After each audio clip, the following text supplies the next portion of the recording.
քանի որ իմ խոսքը վերաբերվելու է Արցախահայության համախմբման գաղափարին, հնարավորություններին եւ ուղիներին, գիտենք, հիշեցնեմ, որ բազմաչարչար մեր ժողովրդի համախմբումը եւ այդ գաղափարը ավանդաբար եղել է մեր ժողովրդի թույլ կողմը, երևի թե, բայց եւ դարավոր երազանքը։ Այս մասին խոսել են մեր նախապապերը, Հայկ Նահապետի զավակները, ժառանգները, Մամիկոնյան, սպարապետական տոհմի ներկայացուցիչները, հիշենք Վարդան Մամիկոնյանի կոչը, Մուշեր Մամիկոնյանը, հիշենք ֆիդայական, հուսահատ, բայց հերոսական, ողբերգական պայքարը, Գարեգին Նժդեհի խոսքերը, Անդրանիկի հորդորները, Արցախյան շարժումը ու հետագա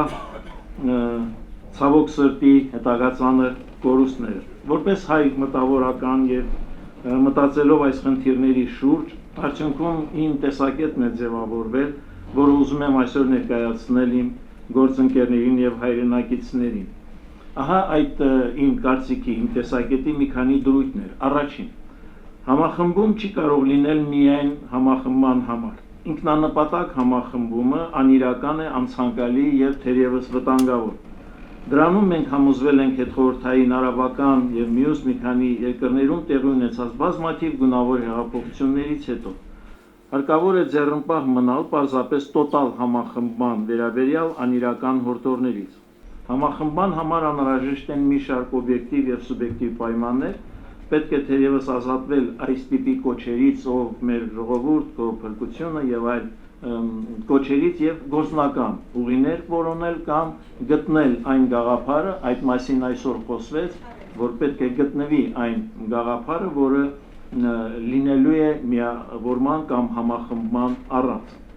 Ով ինչի համար եւ ինչպես պետք է համախմբվի։ Մեր կորուստների պատճառներից թերևս մեկը այն էր, որ այդպես էլ չիմացանք, թե կոնկրետ ինչի համար ենք պայքարում, անկախության թե վերամիավորման, որովհետեւ այդ տարանջատումը թերևս եղավ այն դժվարություններից մեկը, որը մենք այդպես էլ չկարողացանք հաղթահարել։ Երկընտրանքը կասկած է հարուցում մարդկանց լարում միմյանց դեմ, թուլացնում է տոտալ առումով մեզ բոլորիս։ Այժմ էլ պետք է հստակ եւ պարզ մարդկանց բացատրել, թե ինչ ենք մենք առաջարկում։ Օրինակ, վերադարձ թե ինտեգրացիա։ Անշուշտ իմ տեսակետը վերադարձի կողմն է,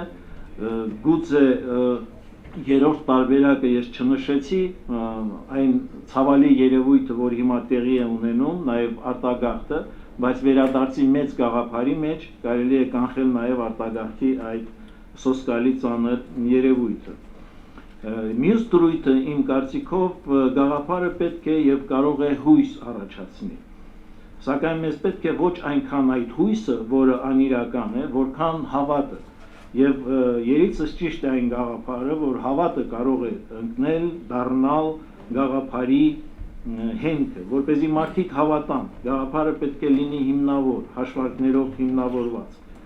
Դրույթ 4, միայն երրորդ դրույթի ձևավորումից հետո, այսինքն հավատի ձևավորումից հետո, երբ մարդիկ կսկսեն հավատալ,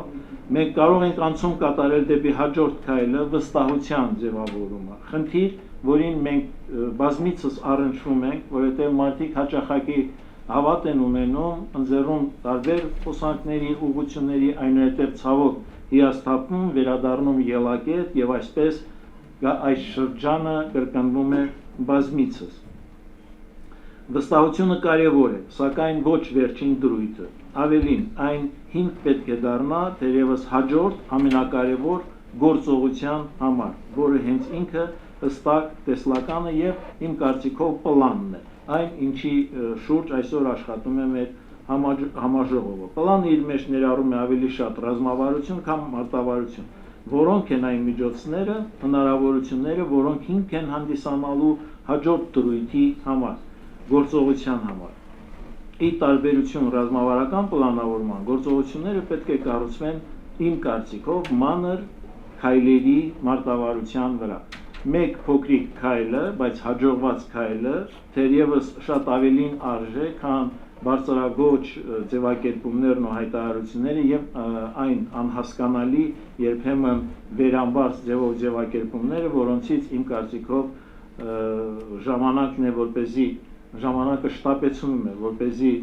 ձեռնպահ մնանք եւ անցնենք կոնկրետ գործողությունների։ Շնորհակալ եմ այս երին պատկերացում։